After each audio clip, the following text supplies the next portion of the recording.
Como vemos à luz, o manto da vieira está dotado de quase uma centena de olhos azuis brilhantes. Cada um contém uma camada espelhada que funciona como lente de focagem e duplica as possibilidades de captação de luz. Para que servem os olhos dos animais? Para muitos, eles têm a mesma função dos olhos humanos. Mas não é verdade. Não é mesmo verdade. No seu laboratório da Universidade de Lund, na Suécia, Dan Erik Nilsson contempla os olhos de um cubozoário. Os olhos de Dan Erik são azul claros e, claro, estão virados para frente. Já o cubozoário possui 24 olhos castanho escuros e agrupados em 4 aglomerados, os roupálios. No seu gabinete, o investigador mostra-me o modelo de um deles. Parece uma bola de golfe na qual cresceram tumores. Uma haste flexível fixou o cubozoário. Quando os vi pela primeira vez, nem acreditei. Comenta ele. São mesmo estranhos. 4 dos 6 olhos existentes em cada roupalho são simples ranhuras e cavidades detectoras de luz. As outras 2,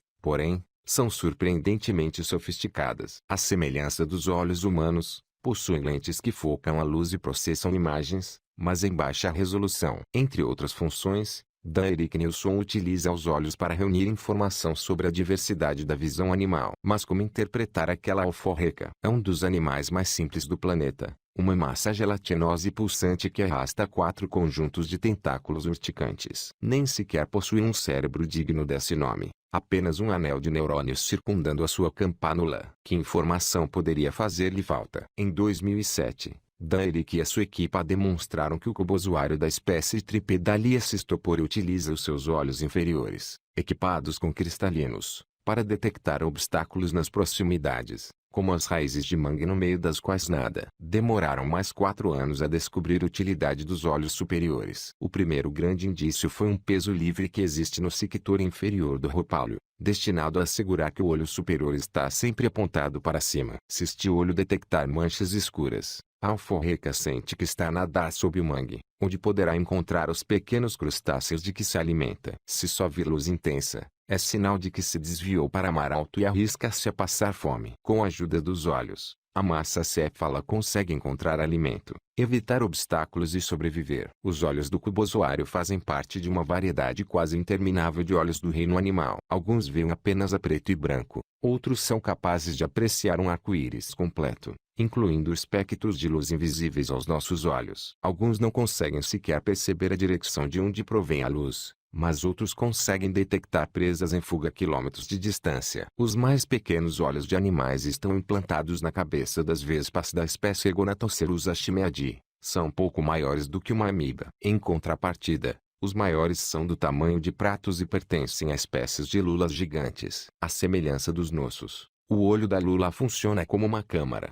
com um cristalino que foca a luz numa única retina repleta de fotorreceptores, as células que absorvem fotões e convertem a energia num sinal elétrico. Pelo contrário, o olho composto de uma mosca divide a luz recebida em milhares de unidades separadas, cada qual munida de um cristalino e fotorreceptores próprios. Os olhos do ser humano, da mosca e da lula existem aos pares na cabeça dos seus donos. Mas as vieiras têm filas de olhos dispostos ao longo dos seus mantos. As estrelas do mar possuem olhos na extremidade dos braços e todo o corpo do ouriço do mar funciona como um único olho gigante. São olhos com lentes bifocais, olhos com espelhos e olhos que espreitam para cima, para baixo e para os lados em simultâneo. De certo modo, esta diversidade é intrigante. Todos os olhos detectam luz e a luz comporta-se de forma previsível. No entanto, tem uma multiplicidade de usos. A luz revela a altura do dia, a profundidade da água e a presença de sombra. É refletida pelos inimigos, pelos companheiros e pelos locais de abrigo. O cubozoário utiliza para encontrar pastagens seguras. Nós utilizamos-la para investigar paisagens,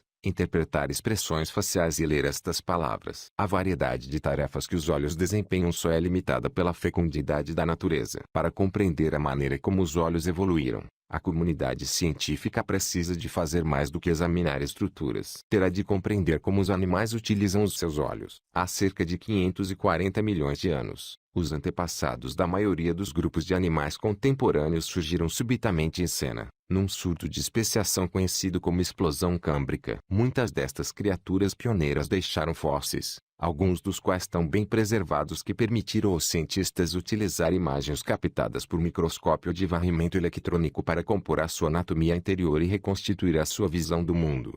Contudo, Estes olhos já eram complexos e não há vestígios de estruturas anteriores. O registro fóssil nada diz sobre como os animais sem visão começaram a ver o mundo. Este mistério perturbou Charles Darwin. Supor que o olho, com toda a sua maquinaria inimitável, poderia ter sido formado pela seleção natural parece-me, confesso, absurdo. Escreveu em A Origem das Espécies. Os criacionistas gostam de concluir a citação neste ponto, com o grande homem a duvidar da sua própria teoria. Na frase seguinte, porém, Darwin resolve o seu próprio dilema. Contudo, a razão diz-me que, conseguindo demonstrar a existência de várias gradações entre um olho perfeito e complexo e um muito imperfeito e simples, cada uma sendo útil para o seu possuidor, então a dificuldade em acreditar que um olho perfeito e complexo pudesse ter sido formado pela seleção natural, embora impossível de superar pela nossa imaginação, dificilmente pode ser considerada real.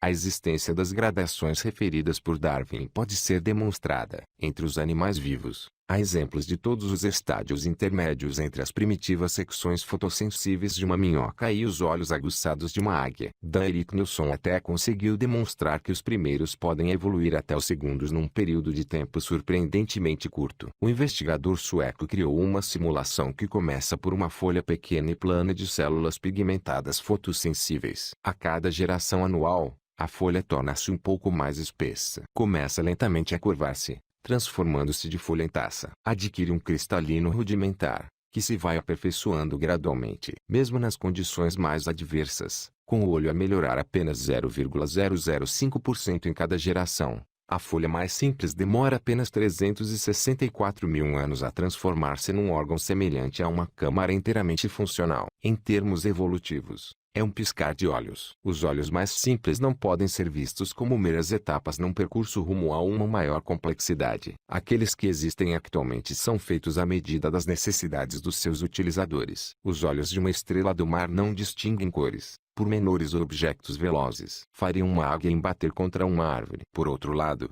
a estrela do mar não precisa de detectar e capturar um coelho em fuga. Precisa simplesmente de detectar recifes de coral, pedaços enormes e imóveis da paisagem, para poder, lentamente, deslocar-se até casa. Os seus olhos conseguem fazer isso. Não tem qualquer necessidade de desenvolver algo melhor. O olho de uma águia numa estrela do mar seria um exagero ridículo. Os olhos não evoluíram da simplicidade para a perfeição, diz Nilsson. De início, desempenhavam tarefas simples na perfeição e evoluíram de forma a desempenharem muitas tarefas complexas com excelência. Há alguns anos, o investigador sueco consagrou este conceito num modelo que acompanha a evolução dos olhos em 4 fases, cada uma definida não só por estruturas físicas, mas pelas atividades que estes permitem aos animais.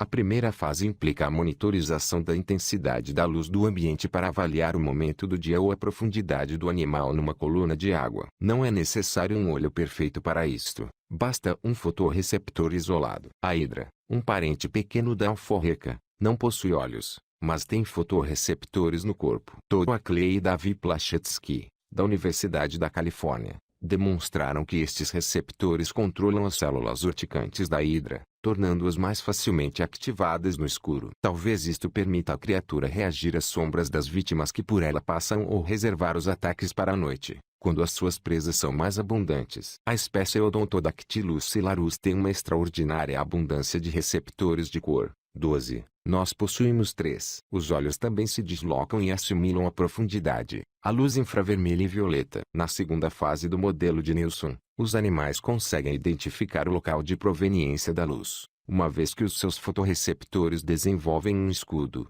geralmente um pigmento escuro, que bloqueia a luz proveniente de determinadas direções. Um receptor deste tipo confere ao seu possuidor uma noção do mundo num único pichel, insuficiente para se qualificar como visão propriamente dita, mas suficiente para avançar em direção a uma fonte de luz ou afastar-se dela para um refúgio à sombra. Na terceira fase, os fotorreceptores protegidos com escudos aglomeram-se em grupos, cada um apontando para uma direção ligeiramente diferente. Com eles, os organismos já podem integrar informação sobre luz proveniente de diferentes direções, produzindo uma imagem do seu mundo. Isto assinala o ponto em que detecção de luz se transforma em visão propriamente dita e aglomerados de fotorreceptores se transformam em olhos reais. Os animais com olhos correspondentes à terceira fase têm capacidade para encontrar refúgio, como as estrelas do mar, ou para evitar obstáculos, como os cubozoários. A quarta fase é aquela em que a evolução dos olhos progride abruptamente. Com a incorporação do cristalino para focar a luz, a visão torna-se mais nítida e detalhada. Quando chegamos à quarta fase, a lista de tarefas é interminável, diz Dan Erik Nilsson. Esta flexibilidade pode ter sido uma das faíscas a desencadear a explosão câmbrica. De repente, as rivalidades entre predadores e presas poderiam já desenrolar-se à distância. Teve início uma corrida às armas e os animais reagiram aumentado de tamanho, ganhando mobilidade e desenvolvendo conchas, espinhos e couraças. À medida que evoluíam, o mesmo acontecia com os seus olhos. Todas as estruturas básicas da visão hoje presentes já existiam no Câmbrico, mas foram apuradas numa extraordinária variedade de formas. O macho do efemeróptero parece ter um enorme olho composto colado em cima de outro mais pequeno, dedicado a observar os seus em busca de silhuetas de fêmeas voadoras. Um peixe do gênero Nablepes dobrou os seus dois olhos em mais dois, de modo a ter um acima da superfície da água para examinar o céu enquanto o outro procura ameaças e presas embaixo.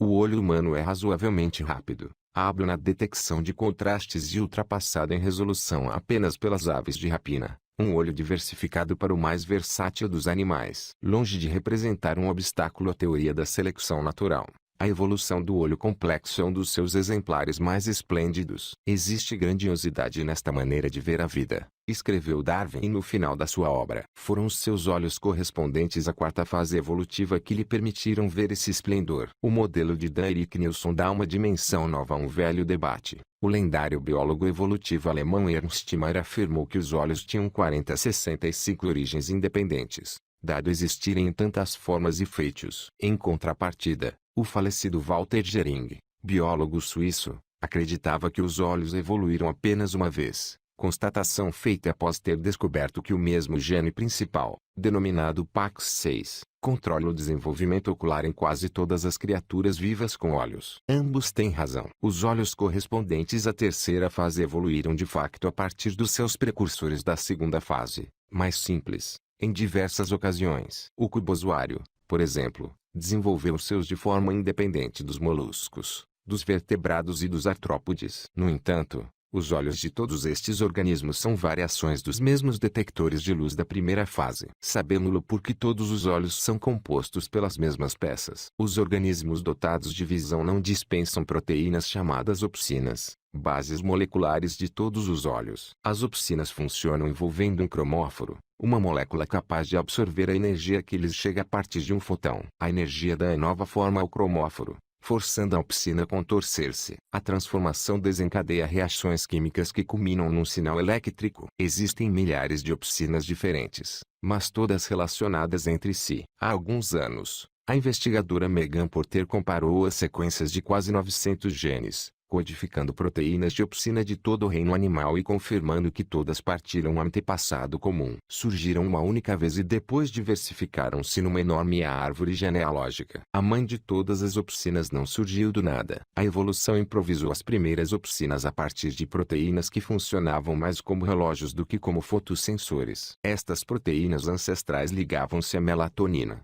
uma hormona que controla os relógios corporais de muitos organismos. A melatonina é destruída pela luz, por isso a sua ausência pode assinalar os primeiros raios da alvorada, mas apenas uma vez. Qualquer criatura que sinta o nascer do dia graças à melatonina tende a produzi-la continuamente. Em contrapartida, os cromóforos associados às opsinas limitam-se a mudar de forma quando absorvem luz e podem facilmente recuperá-la. Por isso, quando as proteínas associadas à melatonina entraram em mutação, transformaram-se subitamente em fotossensores reutilizáveis. Estas foram as primeiras opsinas e foram tão eficientes que a evolução nunca mais desenvolveu uma alternativa melhor, limitando-se a criar variações sobre o mesmo tema. A mosca moderna vê com milhares de lentes, mas os olhos compostos evoluíram rapidamente durante o período câmbrico, como o olho fossilizado de um artrópode da Austrália com 3.000 lentes. O mesmo não se pode dizer de outros componentes oculares. Repare-se no caso das lentes. Quase todas são compostas por proteínas que aperfeiçoam a visão focando a luz nos fotorreceptores subjacentes. No entanto, ao contrário das opsinas, as lentes estão unidas apenas pelo nome. O cristalino humano não tem qualquer relação com as lentes de uma lula ou de uma mosca. Diferentes grupos animais desenvolveram independentemente o seu próprio tipo de lente, combinando proteínas que desempenhavam diferentes funções não relacionadas com a visão. Todas são estáveis e capazes de curvar a luz. As lentes mais estranhas da natureza pertencem aos quitones, um grupo de moluscos marinhos de aparência oval adornados com placas blindadas. Estas placas estão polvilhadas com centenas de olhos correspondentes à terceira fase de evolução, cada qual com a sua própria lente. Estas lentes são compostas por um mineral chamado aragonite, que os quitones criam a partir de moléculas de cálcio e carbonatos presentes na água do mar. Expondo o problema de maneira simples, esta criatura desenvolveu uma forma de aguçar a visão olhando através de rochas. E quando as suas lentes rochosas são erodidas, os quitones fabricam novas lentes. Opsinas, lentes e todos os outros componentes do olho comprovam os ajustes improvisados da evolução, a reutilização constante de materiais já existentes para novas funções e a combinação de estruturas simples para formar estruturas complexas. No entanto, a evolução não tem capacidade de previsão. Não consegue recomeçar do zero, por isso as suas obras padecem sempre de imperfeições. Dan Erik Nilsson mostra-se particularmente desalentado com os olhos compostos. A sua estrutura, composta por várias unidades repetidas, gera um tacto adverso à sua resolução visual. Se uma mosca quisesse ver com a mesma resolução que um ser humano, o seu olho precisaria de ter 1 metro de diâmetro. Os insectos e os crustáceos ganharam o seu espaço apesar dos olhos que têm e não por causa deles. Resume: teriam conseguido muito mais com outro tipo de olhos, mas a evolução não quis. A evolução não é esperta. Erik Arrant trabalha com Dan Erik Nilsson na Universidade de Lund e defende um ponto de vista mais leniente. Os olhos dos insectos têm uma resolução temporal muito mais rápida, diz. Duas moscas perseguem-se uma outra a enorme velocidade e veem até 300 lampejos de luz por segundo. Com sorte, os humanos veem 50. O olho de uma libélula confere-lhe visão de quase 360, e a mariposa-elefante possui olhos tão sensíveis que até consegue ver cores só com a luz das estrelas. Em certos aspectos, estamos melhor, mas em muitos outros estamos pior, resume o investigador. Não existe um olho que faça tudo melhor.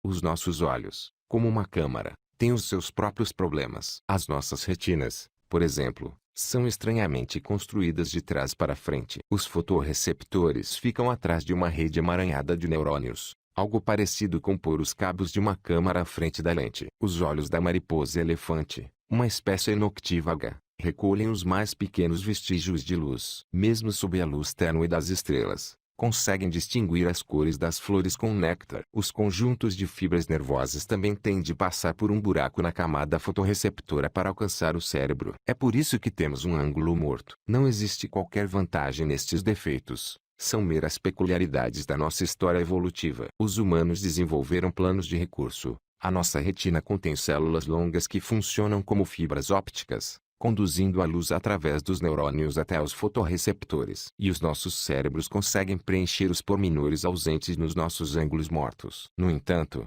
há problemas inevitáveis. Por vezes, as nossas retinas descolam-se do tecido subjacente, resultando em cegueira. Isso nunca aconteceria se os neurônios ficassem atrás dos fotorreceptores, mantendo-as ancoradas. Este design mais sensível existe nos olhos dos polvos e das lulas. O polvo não tem ângulos mortos. A sua retina nunca se descola. Isso acontece-nos porque a evolução não segue um plano. Desloca-se em meandros e improvisa. Por vezes, inverte o sentido da marcha. Os olhos são tão complexos quanto os seus donos precisam que sejam e, se as suas necessidades diminuírem, o mesmo acontece aos olhos. A maioria das aves e répteis vê a cor com 4 tipos de fotorreceptores, cada qual com uma opsina sintonizada para uma cor diferente. Mas a maioria dos mamíferos evoluiu a partir de um antepassado nocturno que perdera 2 destes cones, presumivelmente porque a visão a cores é menos importante de noite. A maioria dos mamíferos vê o mundo com uma paleta limitada. Os cães possuem apenas 2 cones,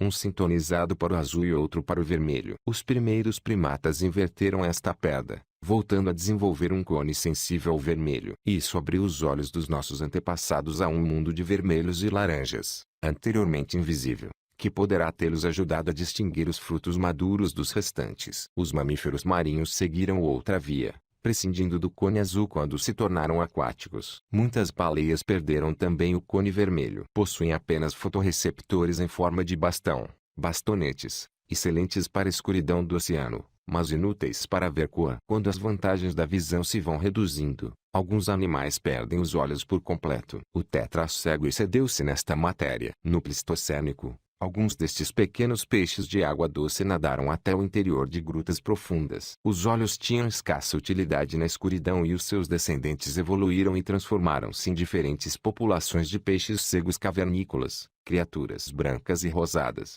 nas quais uma prega cobre a antiga posição dos olhos. Esta degenerescência ocorre porque os olhos exigem muita energia de manutenção. Os animais não possuem olhos melhores do que precisam e perdem-nos rapidamente quando já não precisam deles, porque desperdiçar energia num sistema sensorial inútil é uma receita para a extinção. Os olhos testemunham a incessante criatividade da evolução e o seu realismo implacável. Na Universidade de Maryland, Tom Cronin espreita para o interior de um aquário e dois olhos compostos protuberantes retribuem a mirada. O Sr. Google é um animal lindo, adornado com um casaco caleidoscópico em tons de pêssego, branco, verde e vermelho. É um estomatópode. Pertence a um grupo de crustáceos com patas vigorosas e protuberantes sob a cabeça, fazendo lembrar um louva-a-Deus. Os braços do animal possuem, nas extremidades, martelos formidáveis capazes de se esticar com tal força e velocidade que podem partir conchas e vidro de aquários. Os olhos do estomatópode têm 3 regiões separadas que se focam na mesma faixa estreita de espaço, proporcionando percepção de profundidade sem necessidade do outro olho. Também assimilam regiões ultravioletas do espectro e luz polarizada. E enquanto nós possuímos 3 tipos de receptores de cor nas nossas retinas, Tom descobriu que os estomatópodes têm 12, cada uma sintonizada para uma cor diferente. Não fazia sentido. Nada daquilo fazia sentido, recorda. Durante anos, os cientistas partiram do princípio de que, com todos aqueles receptores, o estomatópode deveria detectar diferenças mínimas entre tonalidades. Anne Twain, da Universidade de Queensland, destruiu essa ideia em 2013. Ela mostrou fibras ópticas de diferentes cores nos estomatópodes, recompensando-os com alimentos se atacassem uma em particular. Depois, juntou mais as cores até os animais já não conseguirem discriminá-las. Os resultados foram péssimos. Nem sequer conseguiam distinguir cores cujas diferenças eram óbvias para nós. Para que servem então todos aqueles receptores? A investigadora suspeita que estão relacionados com as façanhas pugilísticas do animal. A retina processa dados visuais, acrescentando e subtraindo informação nos nossos cones antes de enviá-la para o cérebro. Talvez o estomatópode transmita as respostas dos 12 receptores de cor diretamente para o cérebro, que compara os dados brutos com algum tipo de paleta de cores. Embora o estomatópode não esteja apto a distinguir cores, este sistema poderá torná-lo soberbo no reconhecimento de cores, o que, por sua vez, ajudá-lo a tomar decisões rápidas para golpear. Tom Cronin ainda não está convencido. De volta ao laboratório, balouça uma pipeta sobre uma caixa de Petri contendo um estomatópode mais pequeno, com escassos centímetros de. Ele acompanha o objeto com os olhos e depois ataca. O golpe é suficientemente forte para produzir um som audível. Viram como ele demorou a pensar antes de atacar. Não tomou uma decisão súbita, diz. Mas para que serve tudo aquilo?